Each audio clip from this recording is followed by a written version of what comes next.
1994 Topps Baseball Cards, 10 Most Popular.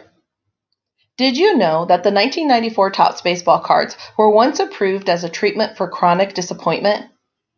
Yeah, well, that's as true as you want it to be. But the fact is, fans and collectors had to have something to salve our wounds when the baseball season vanished in August, taking the World Series with it.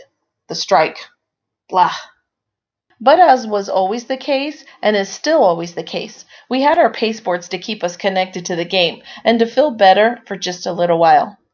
Here then are the 10 most popular 1994 Topps baseball cards, as ranked by the number of cards submitted for grading according to the PSA population report. 1994 Topps shortstop prospects: Miller, Wilson, Jeter, Neal, number 158. Man, that 1994 Topps rookie shortstops class was loaded, huh? I mean, Mike Neal, Brandon Wilson, and Orlando Miller were destined for big things. Derek Jeter? Never heard of him. Good thing those other guys have been there to carry the weight of this card over the years, though. I mean, the three combined for a healthy 244 big league hits, thanks to the 244 that Miller put up. No wonder this rookie card remains the most popular in the set. Jeter? I don't know. Might be interesting to look him up someday. 1994 Topps Nolan Ryan, number 34. This card sort of broke with Topps tradition, as the old gum company hardly ever issued a career capper card for a player the year after he retired. Not for Willie Mays, not for Mike Schmidt, not for Sandy Koufax. But Ryan, he was still the hottest commodity in the hobby in 1994, so how could Topps resist? They couldn't, and collectors still can't even all these years later. 1994 Topps Cal Ripken Jr., number 200. There was some fear during the 1994 strike that Ripken's consecutive game streak would go by the wayside if Major League Baseball decided to restart the season with scabs. As it turned out, that worry was moot, since the game stayed on hiatus from August all through the fall, canceling the World Series. Those were dark days for baseball, but Cal helped bring the game roaring back when he surpassed Lou Gehrig in 1995, appearing in his 2,131st game in a row. Cal was already a hobby favorite, but the way he helped lift the game from the depths elevated his own cardboard profile. 1994 Topps George Brett, number 180. Seems Topps found their soft spot for retired legends in 1994, as they issued this beauty of a career capper for Brett, who also retired in 1993. Robin Yount got the same treatment, though his cards have had trouble keeping up with Brett's in terms of hobby popularity, and that's the case here too. 1994 Topps Ken Griffey Jr., number 400.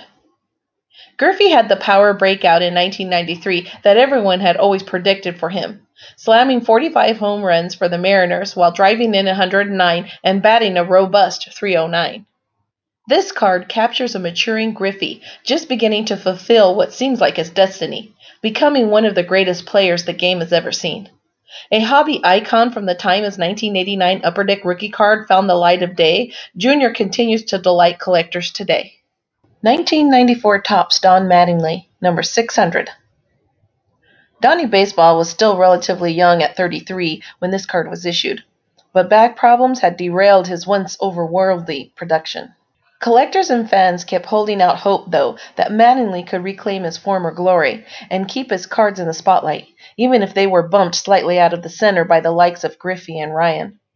Now in the midst of a successful managerial career, Mattingly has never completely lost his collector appeal. 1994 Topps Mike Piazza, number 1.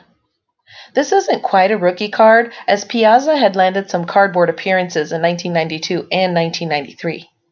But this one does celebrate the Dodger catcher's Rookie of the Year campaign in '93, and it shows his Topps All-Star Rookie trophy to good effect. One of the greatest hitting catchers of all time, Piazza sailed into the Hall of Fame as expected, and still has plenty of fans in the hobby. 1994 Topps Ryan Sandberg, number 300. This triple exposure Sandberg card was Topps' answer to Sportflix, I guess. But it looks much, much better than anything the Magic Motion folks could ever muster.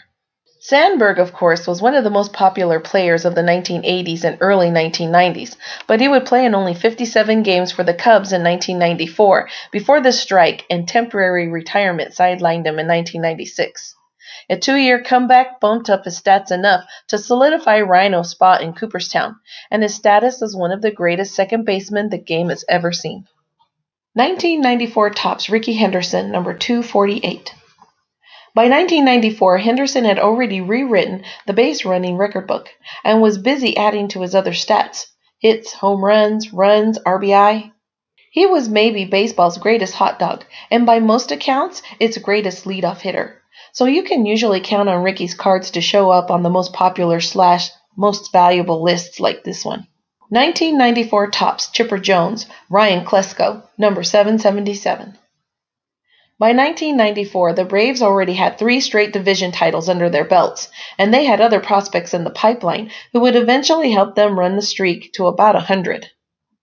2 of the brightest youngsters in the Atlanta system were Chipper Jones and Ryan Klesko, who both provided plenty of wattage for the Braves offense in the years to come. And Chipper, of course, went down as an all-time great third baseman and a bona fide Braves legend. So yeah, this early card featuring the youngsters together has always been a keeper. Like our video? Then like our video and subscribe to our channel. WaxPackGods.com